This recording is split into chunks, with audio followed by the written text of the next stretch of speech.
சாமிக்கோட தோல்ல கை போட்டு நடப்பாரு, விசிற சொல்லுவாரு. அப்புறம் இந்த கட்டில படுத்துட்டு கட்டில தூக்கி பூவாச மரத்தை சுத்தி வர சொல்லுவாரு.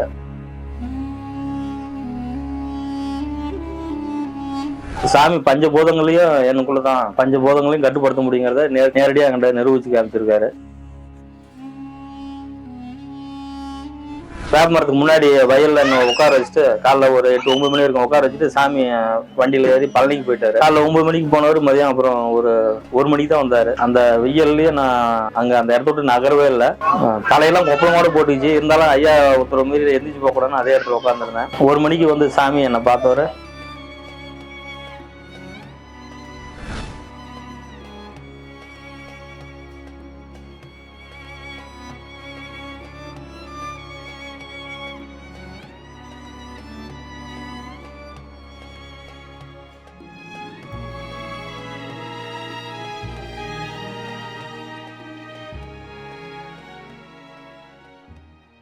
ஐயாவுடைய விஷயங்கள் சொல்றதுக்கு 4 வருஷங்கள்லாம் பத்தாது. நிறைய நாங்க கண் கூட இருந்து அனுபவிச்சிருக்கிறோம். ஒரு 9 ஆண்டு காலமா ஐயா கூட பயணிச்சிருக்கிறேன். சாமி கூட தோல்ல கை போட்டு நடப்பாரு, விசிற சொல்லுவாரு. அப்புறம் இந்த கட்டில படுத்துட்டு கட்டில தூக்கி பூவாச மரத்தை சுத்தி வர சொல்லுவாரு. சாமி நிகழ்த்திக்காரன ஒரு அற்புதங்கள்னு வச்சாக்கா, சாமி பஞ்சபூதங்களையும் எனக்குள்ளதான் பஞ்சபூதங்களையும் கட்டுப்படுத்த முடியுங்கிறத நேரடியாக என்கிட்ட நிரூபிச்சு காமிச்சிருக்காரு. ஒரு முறை ஐயா மோகன் தோட்டத்துல வந்து முன்னாடி அந்த வேப்ப மரத்துக்கு முன்னாடி வேப்ப மரத்தை சொல்லுவாரு, இது என்னுடைய கோட்டடா சாமிம்பாரு. அப்போ வந்து அந்த வேப்ப மரத்துக்கு முன்னாடி வயல்ல என்ன உட்கார வச்சுட்டு காலைல ஒரு 8-9 மணி வரைக்கும் உட்கார வச்சுட்டு சாமி வண்டியில ஏறி பழனிக்கு போயிட்டாரு. காலைல 9 மணிக்கு போனவர் மதியம் அப்புறம் ஒரு 1 மணிக்கு தான் வந்தாரு.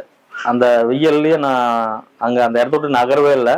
தலையெல்லாம் கொப்பளமோட போட்டுச்சு. இருந்தாலும் ஐயா ஒருத்தர் மீறி எந்திரிச்சு போக கூடாதுன்னு அதே இடத்துல உட்காந்துருந்தேன். 1 மணிக்கு வந்து சாமி என்னை பார்த்தவரு பார்த்தாரு. அப்பயும் எந்திரிச்சு போகலன்ட்டு அதுக்கப்புறம் தான் அங்கெல்லாம் புழுதி, இந்த மக்காசோளம் ஓட்டி போட்ட புழுதியா கிடந்தது. சுழல் காத்துல அந்த புழுதியெல்லாம் பறந்து அப்படியே உயரமா போயிட்டு இருந்தது. அது நேரம் என்ன நோக்கி வந்துட்டு இருந்து சாமி பூவரசு மரத்துட்டு போயிட்டாரு. அப்போ வந்து பூவரசு மரத்துல சாமி போயிட்டாரு. இருந்தாலும் எப்படா எந்திரிச்சு போயிடலாமா, இங்கேயே உட்காந்துருக்கலாமான்னு நான் யோசிச்சுட்டு கண்ணை மூடிட்டேன். அப்ப அந்த வெயில்லையும் என் மேல ஒரு ஜில்லுன்னு ஒரு காத்து தான் இருந்துச்சு. தலை மேல இருந்து கண்ணு முழிச்சு முன்னாடி பார்க்கும்போது என் முன்னாடி சாமி நின்றுட்டு இருந்தாரு. அப்ப சாமி கை காட்டின இடத்துல அந்த மண்ணு குட்டானா அந்த இது கிடந்தது, சருகு இதெல்லாம் அப்படி மண்ணு குட்டானா கிடந்தது. அப்பதான் சாமி அந்த இடத்த கை காமிச்சாரு, பார்த்தேன். அப்போ வந்து சாமி பஞ்சபூதத்தையும் என் கண் முன்னாடி நிறுத்தி காட்டினாரு. முறை அவர் ஐயா மோகையா தோட்டத்துல முன்ன அப்பதான் அந்த தென்னங்கள்லாம் நட்டு இருந்தாங்க. அந்த அவரு அந்த கிணத்துக்கு எதிர்ப்பாரு. அந்த வயல்ல கூப்பிட்டு என்ன போய் எல்லாம் பில்லு பிடுங்க சொன்னாரு. நான் பிடிக்கிட்டே இருந்தேன்.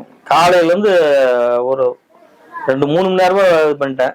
அந்த பில்லு பிடுங்கத வச்சுட்டு நின்றுட்டே இருந்தேன். சாமி பார்த்துட்டு டேய் சிவப்பு சட்டைன்னு கூப்பிட்டுட்டு இருந்தாரு. சாமி சிவப்பு சட்டைன்னு கூப்பிடுறாருன்னு சுத்தி தலைவர்னா நான் போட்டிருந்த சட்டை எல்லாம் பூ தான் இருந்தது.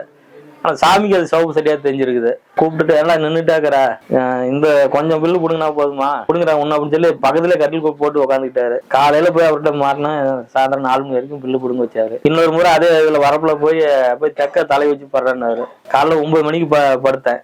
என்ன ஆச்சு என்னன்னு எனக்கே தெரியல. கண்ணு முடிச்சு பாக்குறப்ப அங்க ஒருத்தருமே இல்லை. அப்புறம் இருட்டு. அப்ப பார்த்தா இரவு மணி 9 ஆயிடுச்சு. காலையில 9 மணிக்கு பார்த்தா நைட்டு 9 மணி வரைக்கும் அதே இடத்துல படுத்துருக்கிறேன். அது எங்க இருந்துன்னு எனக்கே தெரியல. சாமியும் பழனிக்கு போயிட்டாரு, அங்க ஒருத்தருமே இல்லை. அப்ப அந்த சங்கர் சாமின்னு ஒருத்தர் ஐயாவுக்கு சாப்பாடு கொடுத்துட்டு இருந்தாரு. அப்புறம் அவர்கிட்ட தான் கேட்டேன், சாமி எங்கன்னா ஒரு சாமி வண்டியில போயிட்டாரு, பழனிக்கு போயிட்டு இருந்தாங்க. அந்த 12 மணி நேரம் அங்க எப்படி படுத்திருந்தேன் என்னங்கிறது எனக்கே தெரியல. அந்த மாதிரி அந்த பூச்சி புழு இருக்கிற அந்த மாதிரி இடத்துல கூட சாமி நம்மள ஒரு சொர்க்கத்துல இருக்கிற மாதிரி வச்சிருந்தாரு. உடம்பு வரைக்கும் ஒரு 2 நாள் 3 நாள்னா கூட பசிய எடுக்காது. ஒரு முறை 8-8:15 மணிக்கு இங்கிருந்து நான் ராசிபுரத்துல இருந்து 2 வீலர்ல பைக்ல தான் போவேன். பைக்ல போகும்போது மணி 8:15 போன சாமி தூங்கிட்டு இருந்தாரு. கால் மூடிட்டு உட்காந்துட்டேன். இப்ப பழனில இருந்து ஒரு ஐயா ஒருத்தர் வருவாரு. டீ சாமிக்கு வந்து டீ வந்து கேரி பேக்ல பொண்ணு டீ வாங்கிட்டு வந்துருந்தாரு. அவரு வரது கொஞ்சம் தாமதம் ஆயிட்டாலும் சாமி தூங்கிட்டாருன்னு தலைமோட்டில வச்சு நின்றுட்டு இருந்தாரு. சாமி 2:30 மணிக்கு எந்திரிச்சாரு. எந்திரிச்சு பார்க்கும்போது அந்த கொடைக்கானல் காத்து அப்படி அங்க ஊசி மாதிரி குத்தும் குளிர். சாமி எந்திரிச்சிட்டு அந்த டீயை டம்ளர்ல ஊத்த சொன்னாரு. எல்லாம் ஒரு பெரிய சில்வர் டம்ளர்ல ஊத்துனாங்க. சாமி என்னன்னாரு, எல்லாம் எங்களை சுத்தியும் பார்த்துட்டு நல்லா ஆத்துறாரு சாமி, சூடு போகணும்ல அப்படின்னாரு. ஏன்னா சாமி இந்த குளிர்ல போய் ஆத்த சொல்றாரு. 8 மணிக்கு வாங்கிட்டு டீ எப்பறம் சூடுக்குன்னு நினைச்சேன். அவரு ஆத்த அப்படியே அனல் பறக்குது, ஆவியா பறக்குது.